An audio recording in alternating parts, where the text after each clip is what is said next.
Verið hjartanlega velkomin að Skjánum, það föstudagsþátturinn sem heilsar ykkur og við ætlum bara að vinda okkur beint í fyrstu gestina. Þau hafa verið áberandi í heilsuþjálfun ýmiss konar og sögðu upp öruggum vinnum núna í haust og létu drauminn rætast. Ég veit að það eru margir sem sækja innblástur í það. Ingi Torfi og Linda Rakel, verið hjartanlega velkomin hingað í föstudagsþáttinn. Hvað var til þess að þið tóku þetta skref og sögðu upp bara föstum vinnum og fóruð að vinna við þetta, ykkar eigin rekstur og starfsemi?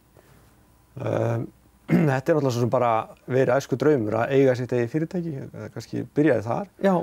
En svo, og maður var kannski alltaf að leita langt yfir skammt af rekstrargrundvelli, svo var þetta eitthvað sem við kunnum bæði mjög vel og höfum gert í 4 ár að vinna með þetta mataræði og svo hugsaðum við eftir að það komu 2 aðilar til máls við mig og spurði hvort ég geti ekki borgað mér fyrir að kenna sér þetta. Já. Og það fyrir árið síðan og boltinn fór að rúlla og svo bara stækkaði kunnahópurinn, eða þar að segja eftirspurnin var svo mikil að við rauninni hugsuðum við getum ekki sleppt þessu, við verðum að láta pröfa, hvað getum við gert ef við erum ekki aukavinna sko. Nei, einmitt og hjálpa fólki í leiðinni. Já, og vorum búin að vera í einhver tíma að hjálpa vinum okkar, þú veist, stilla þeirra mataræði að með hjálp talna. Já, einmitt, hvað svona fyrir áhorfendur sem sitja heim í stofu, veit ekki nákvæmlega hvað felst í þessu makrós svona konsepti, hvernig myndið þið útskýra þetta fyrir algjörum leikmanni?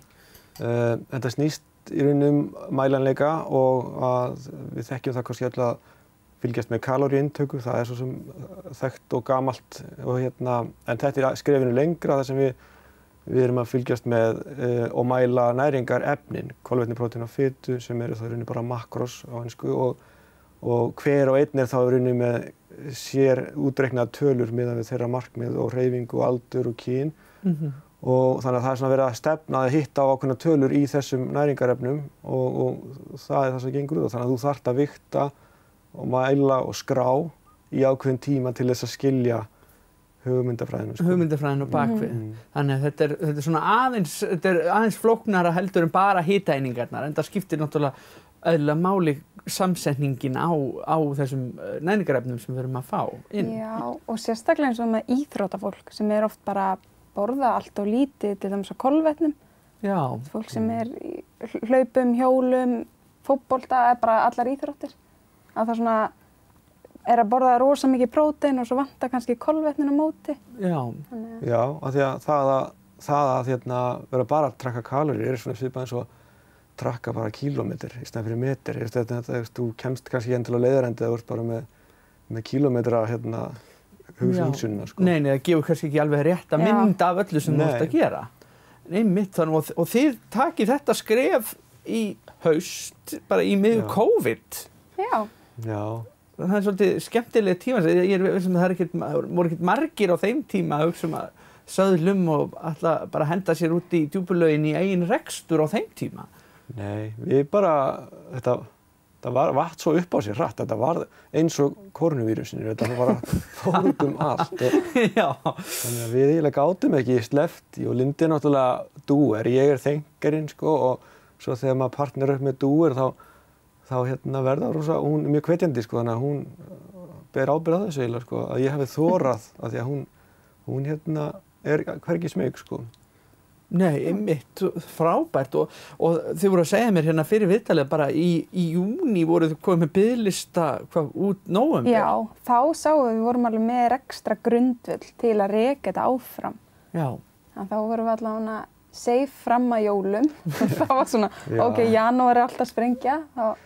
Já, þetta var akkurat svona hugsun. Við hugsaum að ef við getum þetta í kvöldvinnu okkar, þá hljótum við þurfa að gefa sér sénsinn og nú eru 9 starfsmenn í fyrirtækinu í dag.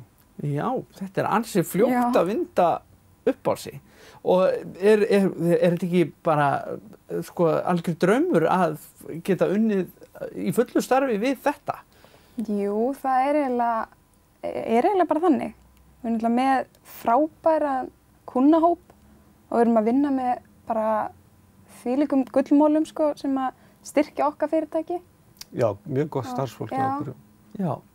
Gott tím, en það er náttúrulega svo gaman að vinna við það að hjálpa öðrum. Það er það rosalega gefandi. Þannig að það það sem kannski keyrir okkur áfram að þakklætið og viðbrögðin sem við fáum frá fólki sem kannski hefur aldrei náð árangri af því það hefur aldrei fundið sína leið. En við erum svolítið að hjálpa hverjum einum að finna bara sína rútínu. Já, þetta svona langtíma lausn á þetta ekki eins og þessi megrunarkúrar sem að flestir hafa reynt á einhverjum tímapunkti og eru auðvitað bara skammtíma lausnir sem að veit að virka aldrei til lengdar. En þetta náttúrulega bara grundvallar lífstíls og hugarfarsbreyting. Já, það akkurat þannig sko. Af því að þegar maður veit hvað maður á að gera en maður ekki að giska, við erum alltaf gegn tíðin alltaf eitthvað að giska á mataræðið. Við æfum oft eins og við séum atvinnumennsku eða eftir hlaupaprógrammi eða lyftingaprógrammi eða eitthvað en svo það kemur að mataræðið þá erum við bara notuð tilfinningar sem oft á tíðum eru alls ekki réttar og við vitum ekki hvað erum að gera þegar kemur að mat. Og þeir reynið að hvetja fólk á aðra vegu líka og virkja svona það til þess að hugsa alls konar hluti. Segðu mér aðeins frá því.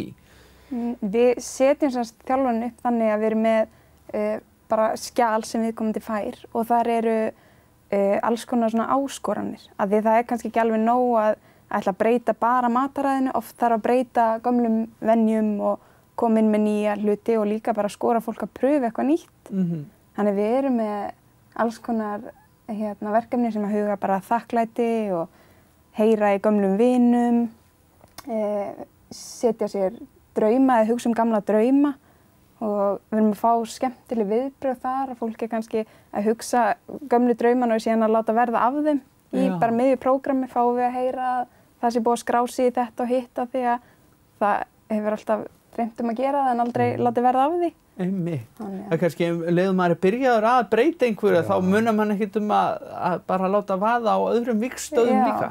Já og það það sem við erum að sjá að þessi partur af okkar prógrammi að fara að vega ekkert minna heldur mataræði. Það þetta hugafar og bara andleg líðan einhvern veginn að vera partur af þéttu og góðu samfélagi, fá stuðning frá okkur og okkar starfsfólki og ráð eða úrlausnir þegar erfiðir tímar, meiðsli, veikindi og hvað það sko, þá erum við til staðar og kannski erum bara ansi góði því að gefa góð ráð og segja réttu hlutina sko. Og náttúrulega með ára reynslu sjálf af nákvæmlega þessu, hvað var til þess að þið fóruð út í þessar pælingar sjálf til að byrja með? Þú fyrst, ég Já, ég byrja, eins og með Martin, ég byrja oft ágræð, ég er svona dellu kall sko og þetta var svona út frá crossfitinu sem ég ákvað að pröfa þetta 2016 og svo fór maður að boða þetta eins og trúboð sko, það var, og Linda þar á meðal stökk á vagnin og af því ég náttúrulega talaði ekki um annað en þetta mataræði sem ég var að pröfa. Og nú eru liðin 4,5 ár sko síðan og þetta orðið költ á Íslandi. Frá því að vera eitthvað lítið svona í kringum vini og æfingafélaga sko, yfir að vera bara ótrúlega stórt. Og ég man eins og ég byrjaði, ég var búin að vera bara örugglega mesta jójó bara heimi í þyngd sko. Var alltaf að pröfa kúra og safakúr og melónukúr og bara nefndi það sko. Og svo byrjaði ég crossfit og vantaði oft orku og fylgdist með Inga boða sína trú. Og það var hann svona, gefðu þessu tíma. Bara ekki gefast upp strax, bara þó þetta sín ekki árangur. Þá var ég svo fljót að finna mun á orkunni og svona, þannig ég alveg stick with it. Já, þetta var bara að virka. Þetta var að virka. Já, þetta virkar alveg og kannski líka því að þetta er pínu verkefni. Þú þarft að mæla, skrá, skipuleggja. Þetta er alveg svolítið gaman þegar maður fer að skilja leikinn sko. Og það og fer að uppskera. En það tekur auðvitað smá tíma. Og líka lærdómurinn sem þú tekur með þér. Þetta er eins og þú færð matseðil frá einhverjum og þú borðar eftir honum í 30 daga og svo veist ekkert hvað þú átt að gera eftir þessa 30 daga því þú lærðir ekki beint nema bara, eins og þú segir, þurrkjúklingur er ekki góður og þú fær leið á túnfisk eða eitthvað svona. En eins og við setjum þetta upp þá er þetta bara lærdómur. Þú ert bara búa til þína leið sem henta þér og eftir okkar þjálfun þá ertu bara komin með nokkuð solid plan. Tólin sem þú þarft til þess að halda áfram. Já, kannt að fara út að borða, þú kannt að fara í afmæli og þú kannt að taka helgi án þess að allt fari í gamla farið. Þú er bara búin að skilja leikinn og það er ótrúlega dýrmæt reynsla þegar það kemur á mataræði. Því að við erum öll að þræla í ræktinni eða mörg hver 7 daga vikunar af því að við langar eitthvað en svo erum við ekki að sinna því hinum megin. Nei. Svo þegar þessi þekking bætist við ákæðina og áhugan og hreyfingun þá bara verður ykkur frábær blanda. Þá fer alltaf að vinna saman. Já. Já. Þetta ótrúlega magnað. Tíminn hlaupinn frá okkur. Þakka ykkur kærlega fyrir að koma í þáttinn og segja mér og okkur frá þessu. Bara gangi ykkur ótrúlega vel. Mér finnst þetta magnað. Takk fyrir. Takk fyrir að bjóða okkur. Takk.